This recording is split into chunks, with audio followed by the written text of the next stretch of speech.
Love Our Lady in a Special Way by Mary Kate Ellis, read by Ines Wagner.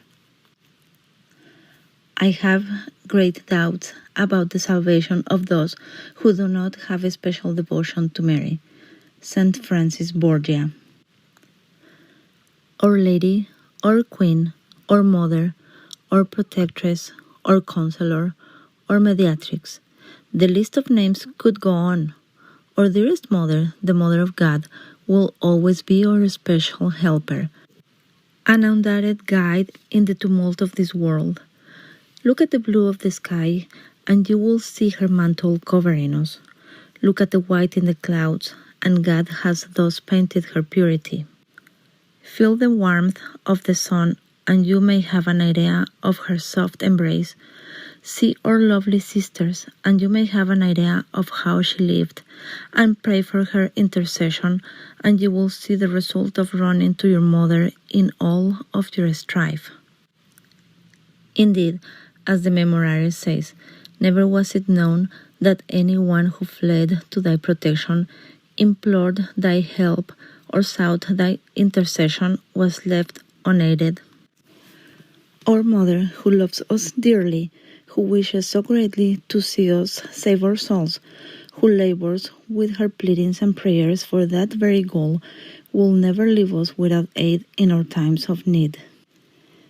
It should be our goal, then, to strive to imitate the virtues of Our Lady, as Sister Maria Teresa Quevedo says, "My Mother, grant that everyone who looks at me may see you."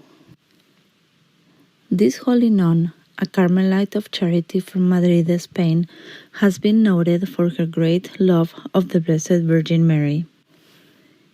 It would be hard to see little Maria Teresa as a nun when she was a child. Born to the very wealthy Quevedo family in 1930, friends of the last monarch of Spain before the revolution, the little Teresita was known to be very deserving of her father's nickname for her, Princess. She was prone to temper tantrums, though she was very affectionate to her parents and loved to hear her mother speak of the Catholic faith. Even as a little girl, she was conscious of her shortcomings, and she playfully addressed herself as your little nuisance to her older sister, Carmen. In this first period of her life, before her first Holy Communion, Teresita, despite being spoiled at times, was still very attracted to the Blessed Virgin. After a squabble with some children her age, she flew to a statue of the Blessed Mother in tears, trying to find solace. She was prepared for First Communion, and it was here that Teresita realized that she needed to change her life in order to imitate the Blessed Virgin. Her behavior almost immediately changed, her grades improved, and she resolved to begin attending Mass daily. Her heart fell deeper and deeper in love and admiration with the Blessed Mother, so much so that it permeated all of her thoughts. On the front cover of her notebook, which she kept as the captain of her school's basketball team, she was an impressive athlete and excelled at tennis and basketball. She wrote, "You guide every move of my life, dearest lady." In 1943, she begged her father to allow her to enter into a school retreat. It was here that she consecrated her life to the Blessed Mother, using the method prescribed by St. Louis Marie de Montfort. Just 4 months later, she was allowed to attend a second retreat. Here, she made other resolutions, one of them being, "Do not waste time, it belongs to Jesus." She was an avid member of the Sodality of the Blessed Virgin at her school. Shortly after coming out of retreat, she and the other Sodality members were tasked with coming up with a motto that will be engraved on a medal for them to wear. This will be a motto for them to live their day-to-day lives by, to guide their thoughts and actions, to always keep with them. Teresita chose, "My mother, grant that everyone who looks at me may see you." She wanted to be an Alter Maria, and for all women to understand that they had a mission to do the same. For them to understand that how they thought, dressed, spoke, and acted needed to be a reflection of the chaste, pure, feminine beauty of the Blessed Virgin. At the age of 15, she obtained permission from her confessor to make a private vow of chastity. Although she kept this a secret from all but her confessor, her family couldn't help but notice a change in their sister and daughter. Teresita, a gifted dancer, socially gifted, enthusiastic, and lively, was not giving any time of day to advancements from young men. Teresita had a great love of modesty. As she thought all women should strive to imitate the Blessed Mother, she found herself positively revolted by the changing fashion of the times. On a trip to France, she was sickened by the beach wear of the women, stating, "I cannot help but wonder how Our Lady will feel about such a modest dress." Teresita was going about her life as normal. She was training for a tennis championship. She was saying towards her high school graduation. She was attending the dances around town in order to please her mother. Behind all of these normal activities, she was privately saying to preparations in order to join the local Carmelites of Charity. Note, the Carmelite Sisters of Charity was founded by Blessed Joaquina de Verunda de Mas in 1826. She kept these plans concealed from all of her family members and friends. She chose to break the news after Epiphany, so as not to break her family's heart before Christmas. When she told her father, he already knew what she was going to say before the words left her mouth. He, though saddened by the loss of his daughter, was perfectly resigned.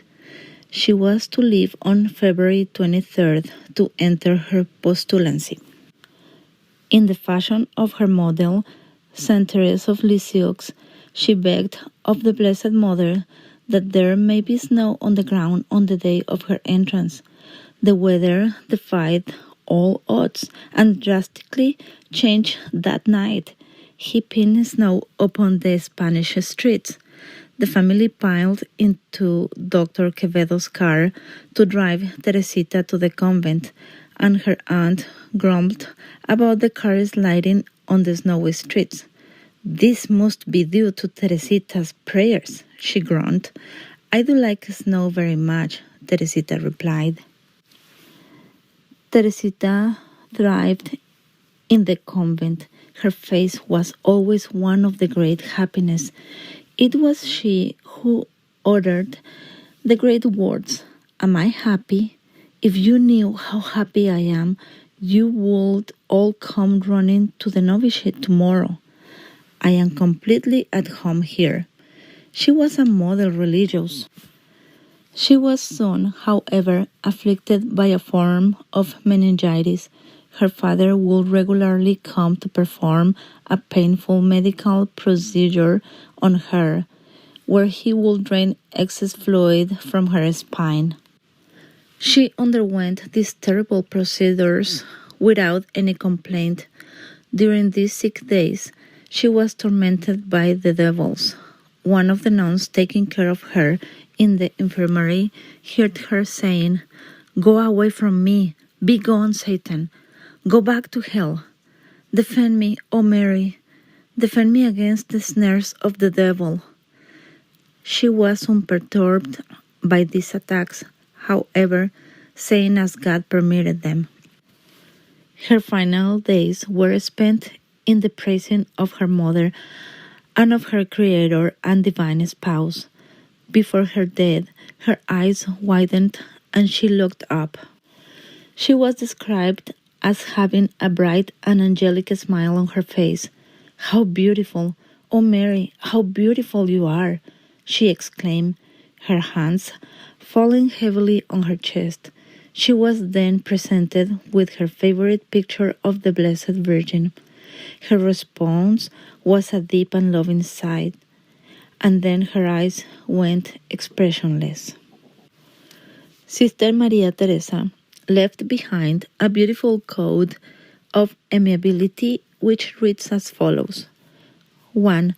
To smile until a kindly smile appears on one's lips. 2. To repress a sign of impatience at the very start. 3. To add a word of benevolence when giving orders. 4. To reply positively when asked to do a favor. 5. To lend a helping hand to the unfortunate. 6. To please those to whom you feel repugnance. 7. To study and satisfy the taste of those whom one lives. 8. To respect everyone. 9. To avoid complaining. 10. To correct, if one must, with kindness. Sister Maria Teresa Gonzalez passed away at the age of 20 in 1950. She is a beautiful model of Marian virtues for all young women and an inspiring story for all. Her life is recorded by Sister Mary Pierre in the book Mary Was Her Life, the Story of a Nun.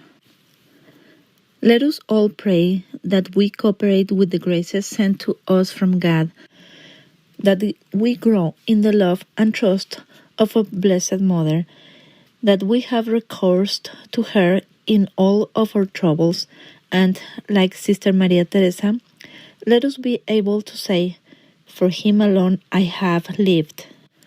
We see in her the clear fruits of loving and trusting in Our Lady. Her childlike simplicity in her trust of the Blessed Virgin heaped graces upon graces on her shoulders, and she embraced them wholeheartedly. This love of the Blessed Virgin increased her love for her eternal spouse, Jesus Christ, undoubtedly.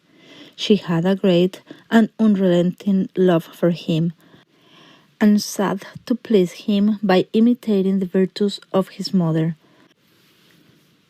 Ergo, if we love Mary in a special way, we too will learn to increase in virtue and grow in the love of God.